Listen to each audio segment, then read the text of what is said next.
नमस्कार, मैं संतोष शर्मा और आप देख रहे हैं मैं क्यों युक्तिवादी हूँ। आज हम बात करेंगे ईश्वर विश्वास पे। वाकई में ईश्वर अल्लाह गॉड नामक कोई चीज़ है या अल्लाह गॉड ईश्वर एक अफवाह है। हम युक्तिवादी नास्तिक होते हैं। हम युक्तिवादी खुद को नास्तिक कहते हैं। हम युक्तिवादी किसी विषय को विश्वास करने से पहले या उस पर अविश्वास करने से पहले युक्ति के कसौटी पे तोल कर देखते हैं।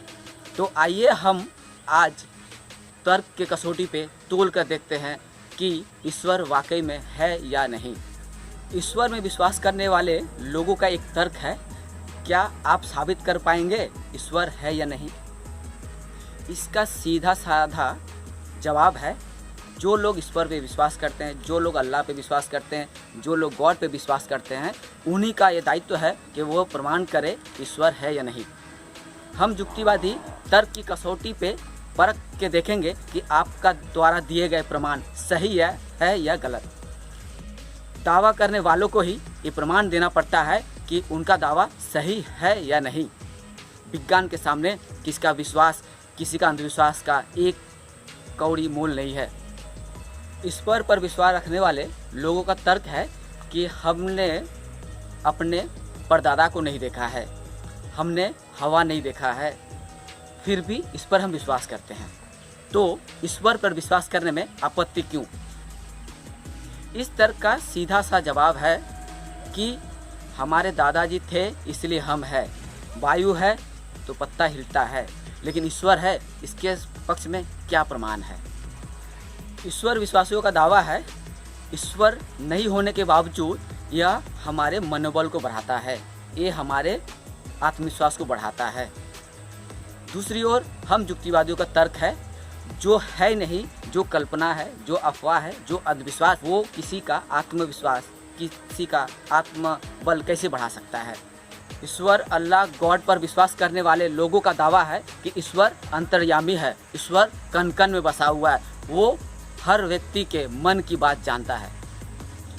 अब सवाल है, अगर ईश्वर कण कण में बसा है, ईश्वर अंतर्यामी है, तो मेरे मन में क्या चल रहा है ईश्वर को पता होना चाहिए।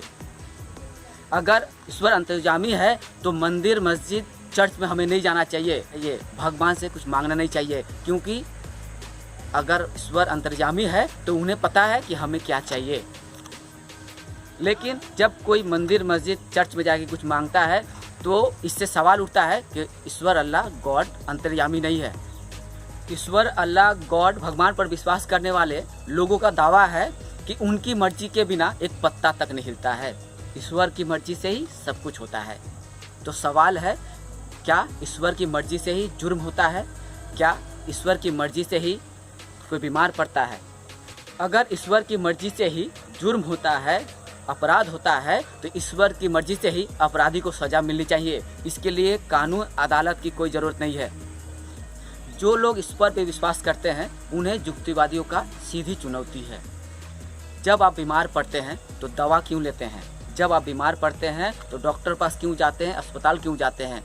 आपको जब विश्वास है कि ईश्वर की मर्जी से सब कुछ होता है, ईश्वर की मर्जी से आप बीमार पड़े हैं, तो आपको अस्पताल के बजाय, डॉक्टर के बजाय, दवा लेने के बजाय चर्च जाना चाहिए, मंदिर जाना चाहिए, मस्जिद जाना चाहिए। अगर ईश्वर की मर्जी से कोरोना महामारी हुआ है तो ईश्वर की मर्जी से ही ये महामारी खत्म हो जाना चाहिए था। लेकिन इस महामारी को रोकने के लिए सरकार को लॉकडाउन बुलाना पड़ा, सरकार को वैक्सीन लानी पड़ी। इस महामारी के दौरान स्कूल, कॉलेज से लेके मंदिर, मस्जिद, चर्च का दरवाज़ा बंद कर दिया गया।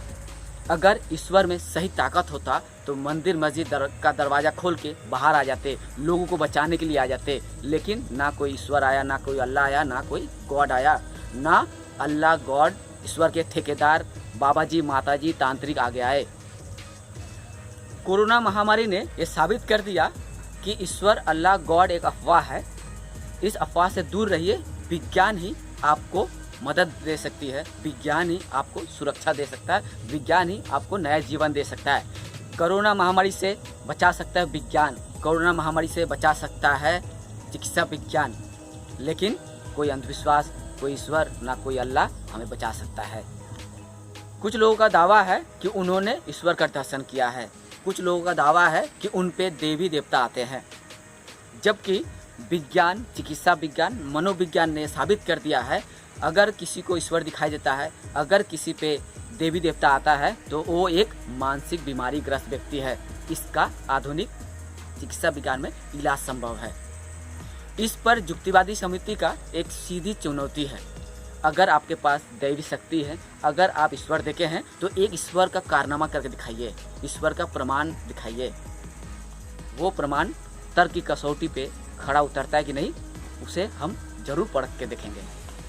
अब सबसे बड़ा सवाल ये है कि जो लोग ईश्वर पे विश्वास करते हैं, उन्हें ये तय करना होगा कि ईश्वर की परिभाषा क्या है। क्या ईश्वर निराकार है? क्या ईश्वर साकार है?